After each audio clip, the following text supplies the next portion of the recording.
Welcome to Write Now Workshop Podcast, where you can write a book and change the world.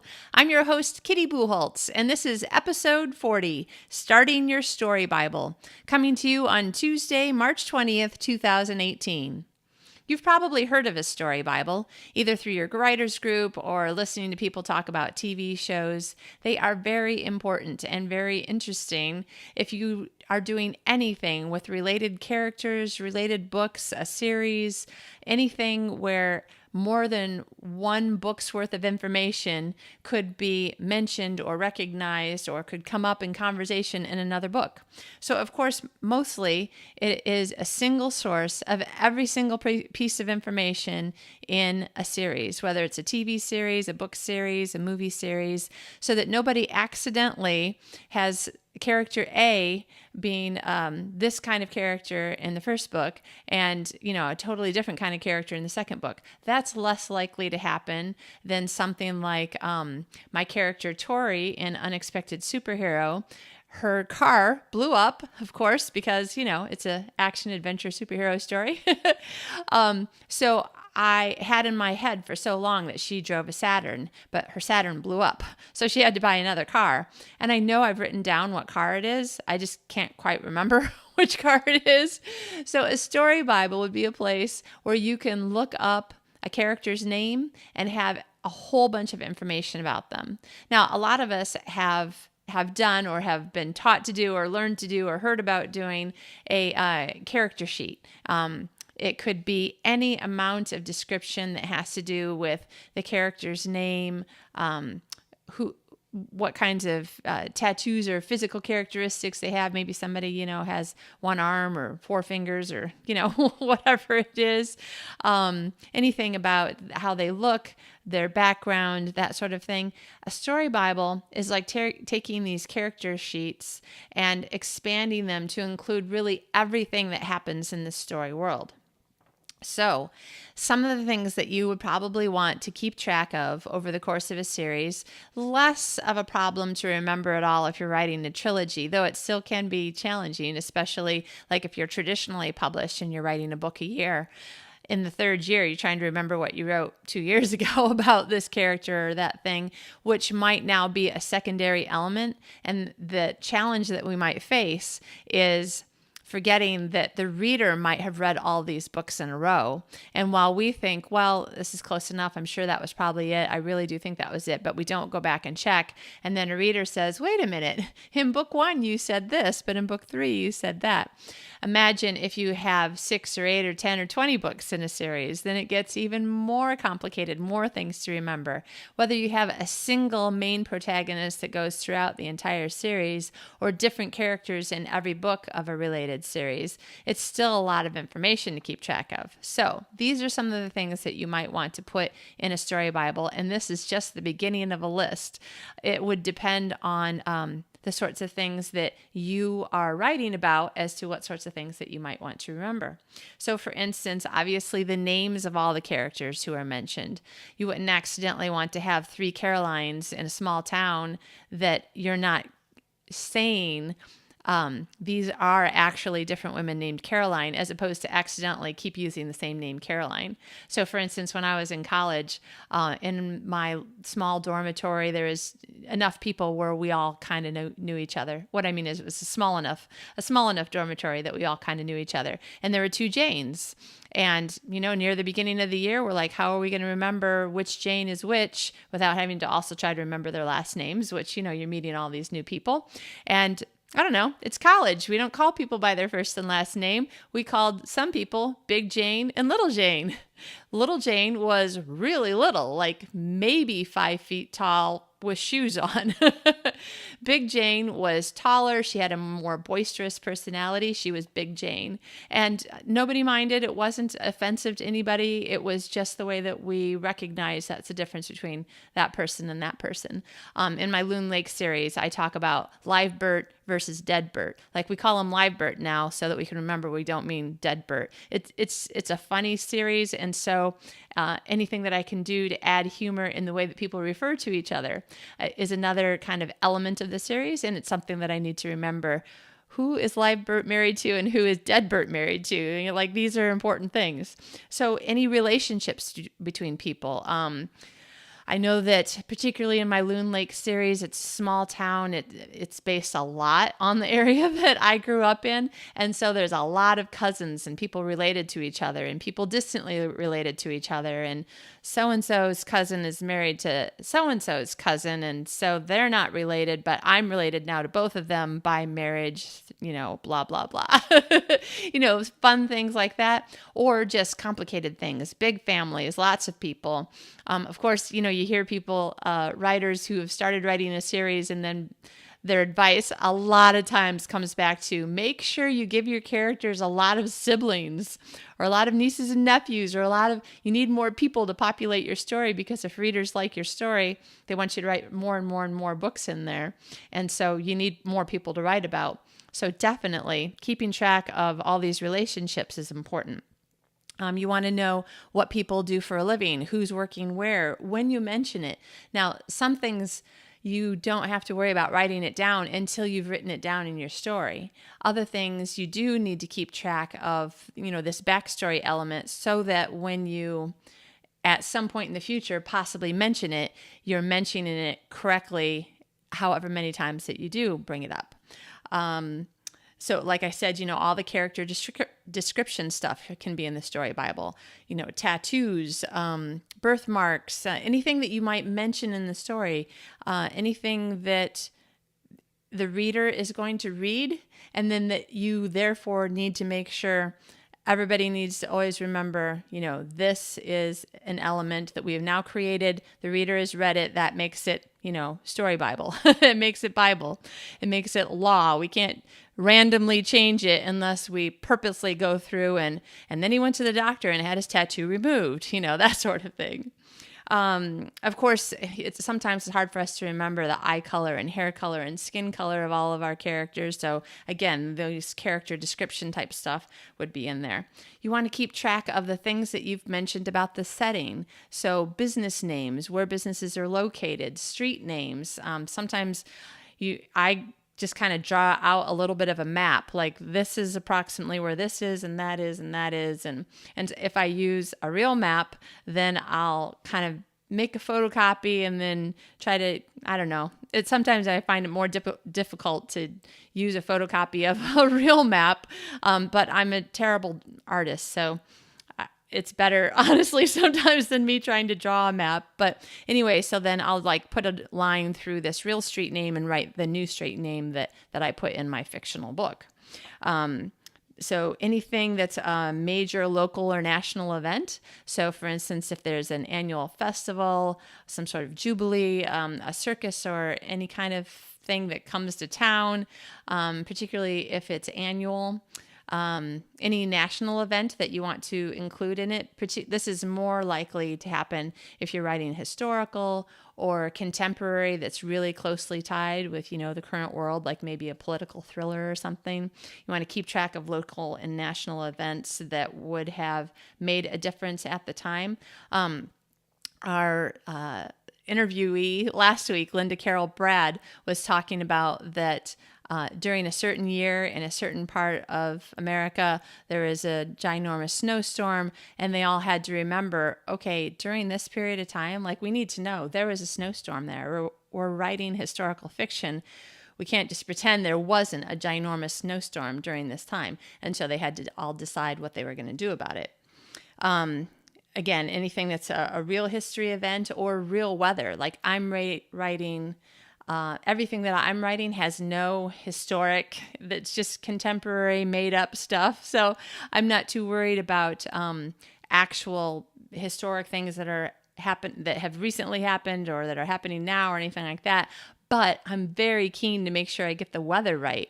So for instance, all of my books are set in Michigan. I haven't lived in Michigan for a while, and the weather changes. You'll have one year where you've got a half a foot of snow on the ground by Halloween, and another year where you've barely gotten any snow sticking to the ground at all until after New Year's. So, but trying to keep track of when it's likely to be a rainy season, a snowy season, the average temperatures. If you want something to be particularly above or below average, just making sure that it's possible that the numbers that you're using, the temperatures and stuff, is, a possibility that would make sense in that particular month, in that particular area, stuff like that. Anything basically that you've had to research, information that you're trying to hang on to and remember so that when you need it, you can refer to it properly. Flora and fauna, the kinds of trees and flowers and animals and, all those things that you research to make sure that when you're writing in Texas or Michigan or Nevada, you're writing the correct kinds of things that are actually there. So that's all like a setting section. You want to make sure that you're keeping track of marriages and babies and deaths and divorces and probably family trees. You want to make sure that you're keeping track of pets, who has what and what you named it. So you can remember, I put a cat named Snickers in Unexpected Superhero, so I need to remember that throughout the rest of the superhero series, Tori and Joe own a cat named Snickers, and this is what Snickers looks like. And not accidentally change the Persian Siamese cat to a tabby or something like that. A tabby named Joe, like that would be bad. Though it would be funny if you had somebody whose pet was named the same name as them. But anyway, what's the word? I can't think of a word. Digress. Pets, hobbies. Who's the guy who's always going swimming? Who's the guy who's always on the jet ski? Who's the person who's afraid of water and really does not ever want to go out on the lake? You want to make sure you remember that one. It's totally fine if, she's a side character or something, or he's a side character, and you think maybe that will never actually come up until you're like, I need another couple to put in book 6. Oh, you know what? I'll use her. It'll be great. But you forgot that you made her afraid of water or him or whatever. So anything like that. Cars, homes, any kind of backstory. Do you have a character who's never been out of the county where they were born or the state where they live, or never been out of the country that they live in? One of the most interesting, fascinating things to me when I moved to Australia was that because I live so close to Canada, I never really think about going to Canada as going to another country. Before 9/11, you just kind of showed your Michigan driver's license and said, okay, I'll be back in a few hours or whatever. I'll be back after the weekend. And they were like, okay, bye. Okay, welcome back. It was not a big deal. So when I went to Australia, that was my first going to a new country experience, kind of emotionally. And all the people that I talked to, of course, I'm sure it wasn't, but it felt like all the people that I talked to, there was nobody who had only ever been to Australia. Everybody had been someplace else, and lots of people had been lots of other places. And I was like, wow, this is a totally different kind of culture, but if I go back home to Michigan and I talk to somebody now that I've been traveling more in the United States and other parts of the world, and then I talk to somebody and they've either never lived any place but Michigan, born there, raised there, maybe, moved around within a couple of towns, but really never been anyplace else. I always kind of had this moment of, oh yeah, that's right, that could happen.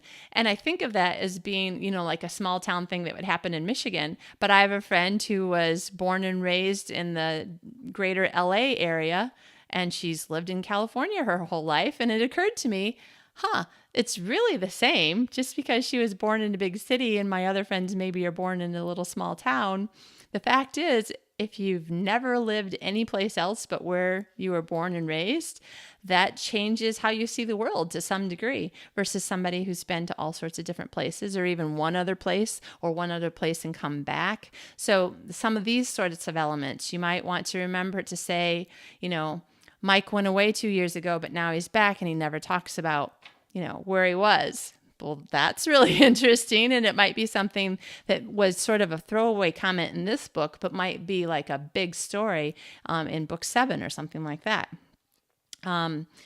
Then as you write each book, now you've written down everything that you've got that has to do with any thought that you've had about this town or these people or whatever. Now, as you're writing each book, you'll go back and add to the story Bible the new characters. Again, it's just so helpful to notice before it's too late that you have 17 characters whose first name starts with a T, Tom, Terry, Teresa, and whoever else, versus being able to, at least before you finish each book, you can make sure I haven't done anything that makes this more difficult to read or confusing to readers, or that readers are going to have a question going, but I thought blah, blah, blah. Because remember, even though you might be writing these books, every few months, or if you're traditionally published one a year or something like that, again, if the reader is maybe reading all 3 of them in a row in a week or a month, everything is going to be completely fresh in their mind, which is why the story Bible can be really important. So as you're writing each book, you'll bring in the new character names, what happened to whom, who met whom. Think of the journalism 5 W's and H: who, what, when, where, why, and how. What are the highlights of each book that you need to keep track of in case it comes up in a conversation or in a plot or something like that later. Now,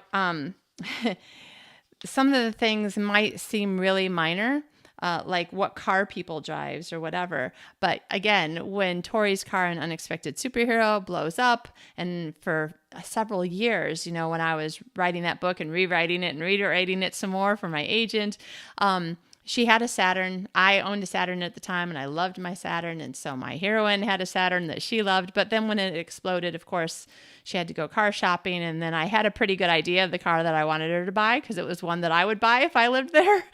But I can't remember which one. Like, did she buy the Subaru Forester, or did she buy the Subaru, the one that's the next level down, the next smaller car down from that? Like, I know she bought a 4-wheel drive Subaru because it's snow country, but I can't remember which one. I don't remember which color.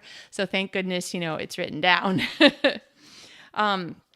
So now you've got all the information that you had when you started the first book, and as you're adding each book, or you're thinking, yeah, I have 6 books already, and I've already gotten reader email about things that I accidentally made a mistake about.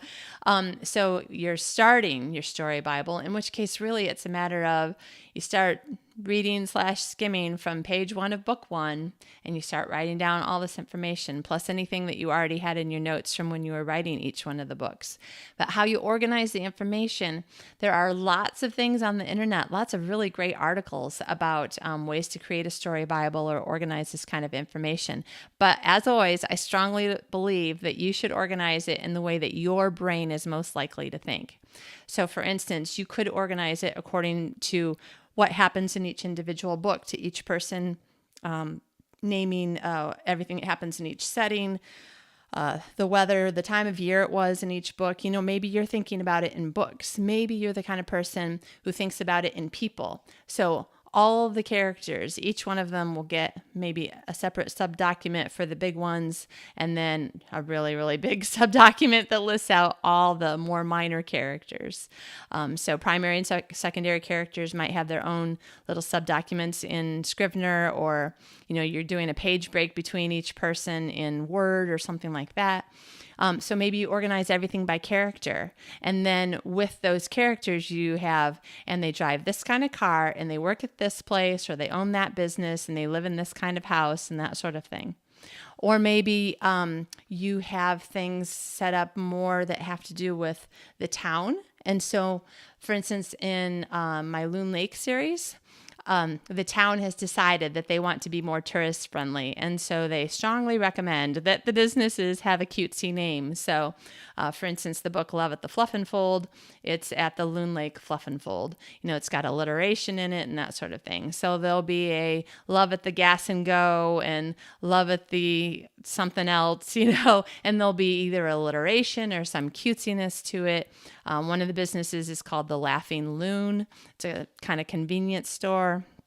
So everything has some cute element to it. And so as a town, there are these, financial reasons why they're like, let's do this. It'll bring in more tourists, then everybody, will earn more money, and, our community will thrive, and that sort of thing. So maybe I would do the way that I would do it actually is to create a separate subdocument that just lists again all of the businesses. But then instead of putting all the information in two places, I would just say, the Laughing Loon convenience store, on the lake on this road across the street from this, the Fluff and Fold, and then, owned by so-and-so, and I'll see also, Cassie Lane and Danny Kessler. And then when you go back to those subdocuments for those two people, you see all the additional information about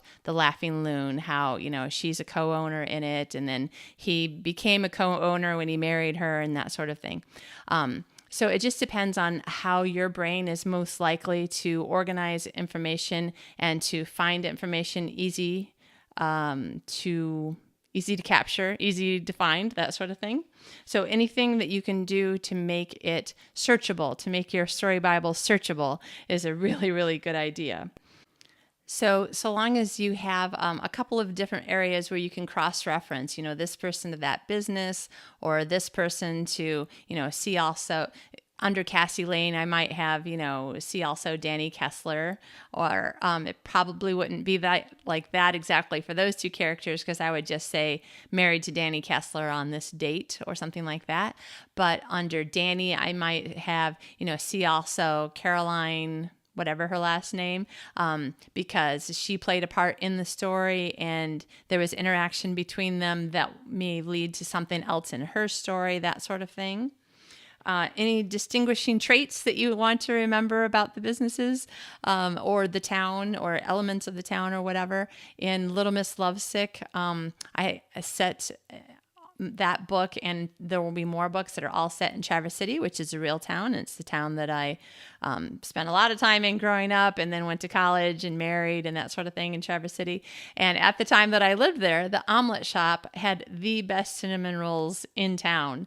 That was, totally my opinion, but I absolutely positively would tell anybody I knew, if you want great cinnamon rolls, you go to the omelet shop. And I think I put that in Little Miss Lovesick. And so that would be something where I would try to remember to have other characters. If somebody's talking about the best cinnamon rolls, in some other book, then it'll be fun to have somebody bring up, oh, have you had the ones at the omelet shop, that sort of thing. So those are, they're just nice little sort of side mention things that readers love. They love to see how different people are interacting with the same elements, or interacting with each other, having fun with the story, that sort of thing.